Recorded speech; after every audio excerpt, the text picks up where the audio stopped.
औज़ुबिल्लाहि मिनश्शैतानिर्रजीम बिस्मिल्लाहिर्रहमानिर्रहीम। मैं हूं मोहम्मद मेहर अली और आज मैं प्रूव करूंगा आर्किमिडीज प्रिंसिपल की डेरिवेशन।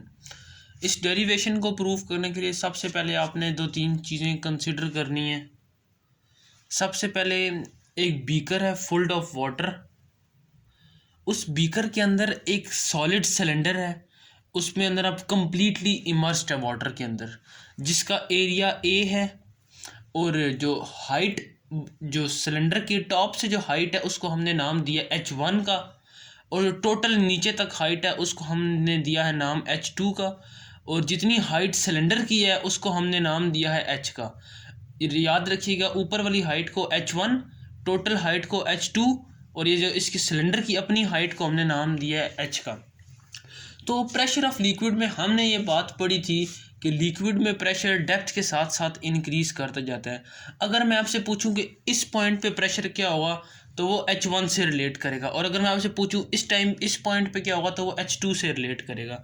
अगर मैं आपसे पूछूं कि P1 क्या होगा, P1 हमने पढ़ा है कि प्रेशर होता है रो जी एच के बराबर। यहाँ पे अभी हाइट H1 है, अभी हम इसका प्रेशर फाइंड करें। P1 हमने यहाँ का प्रेशर फाइंड करना है, फिर हमने यहाँ का प्रेशर फाइंड करना है। यहाँ का प्रेशर हम इसी फार्मूले को ज़रा सा चेंज करेंगे, हमारे पास आ जाएगा रो जी H1। H1 क्यों? क्योंकि अभी हम इसका प्रेशर फाइंड कर रहे हैं, तो हाइट हमारे पास ये है। अगर मैं कहूँ हमें इसका प्रेशर अब फाइंड करना है P2, जिसे हम नाम दे देंगे, तो उसको हम इस तरह फाइंड कर सकते हैं रो जी H2, रो जी H1 और रो जी H2। सिमिलरली एक हमारे पास प्रेशर का फॉर्मूला है, pressure is equals to force applied on unit area. Force applied on unit area is called pressure. अगर हम एरिया को इस तरफ ले जाएं तो हमारे पास फोर्स की वैल्यू आ जाती है, force is equals to pressure into area. अब यहाँ पर अगर आप देखें इस डायग्राम में, तो इस डायग्राम में दो फोर्सेस एक्ट कर रही हैं, F1 और F2। F1 की वैल्यू पहले हमने फाइंड करनी है, फिर उसके बाद हम फाइंड करेंगे F2 की वैल्यू। अगर हम इसी फार्मूला के हिसाब से देखें, F is equals to P A, pressure की वैल्यू F1 में जो प्रेशर की वैल्यू है, यहाँ पे जो प्रेशर की वैल्यू है वो हमारे पास गिवन है रो जी H1। F1 हमारे पास आ जाएगा प्रेशर 1 इंटू ए, और F2 हमारे पास आ जाएगा प्रेशर 2 इंटू ए। अब प्रेशर 1 की हमारे पास क्या वैल्यू गिवन है, रो जी H1 और ए, और F2 की वैल्यू हमारे पास क्या गिवन है, प्रेशर की P2 की वैल्यू रो जी H2। हम यहाँ पे पुट कर देंगे रो जी H2, और साथ आ जाएगा हमारे पास ए, रो जी H2A। अब अगर आप इस सिलेंडर को ऑब्जर्व करें तो इस पे दो फोर्सेस एक्ट कर रही हैं, एक F1 और एक F2। ग्रेटर कौन सी होगी, F2, क्योंकि पता है हमें कि प्रेशर लिक्विड में विद डेप्थ इंक्रीज करता है, जितना आप लिक्विड में नीचे जाते जाएंगे उतना प्रेशर बढ़ता जाएगा। अगर मैंने फोर्सेस की नेट फोर्स फाइंड करनी हो तो मैं बड़ी फोर्स को छोटी फोर्स से माइनस करूँगा, और बड़ी फोर्स यहाँ पे F2 है।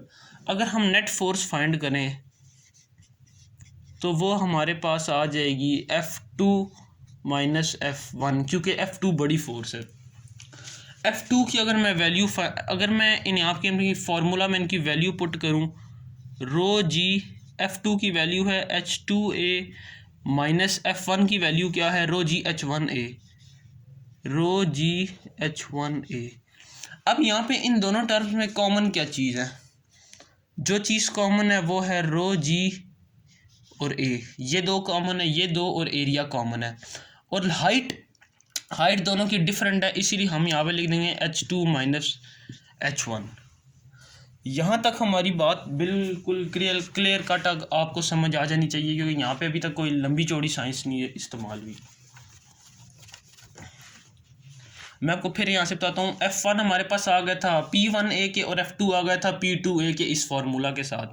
F1 की हमने वैल्यू पुट की P1 से रो जी H1A, और इस तरह P रो जी H2A।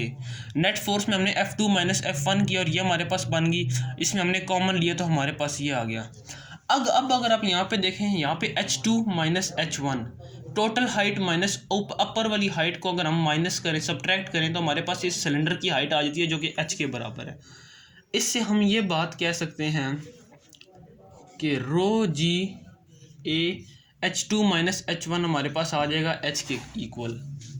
अब एरिया इंटू हाइट किसके बराबर होता है? हमने बात पढ़ी है कि वॉल्यूम किसके बराबर होता है? Length into breadth into height होता है। लेंथ इंटू ब्रेथ करें तो हमारे पास क्या आता है? एरिया, और एरिया इंटू हाइट करें तो हमारे पास क्या आएगा? Volume. Length into breath area और एरिया इंटू हाइट वॉल्यूम। तो यही बात ना यहाँ पे ज़रा तोड़ मोड़ के उसने लिखी हुई है ताकि आपको कंफ्यूज करे। A area length into breadth into height, तो ये वॉल्यूम के बराबर होगा। हमारे पास आ जाएगा रो जी वी। ए एच किसके बराबर आएगा? A H is equals to V, क्योंकि ए होता है length into breadth is equals to height, length into breadth into height equals to volume. जिससे हमारे पास जो फाइनल फार्मूला आएगा वो आएगा rho g V. Archimedes principle का फार्मूला जो फाइनल है वो यही है, rho density, g gravitational acceleration और वी वॉल्यूम। ये आर्किमिडीज प्रिंसिपल की डेरिवेशन थी।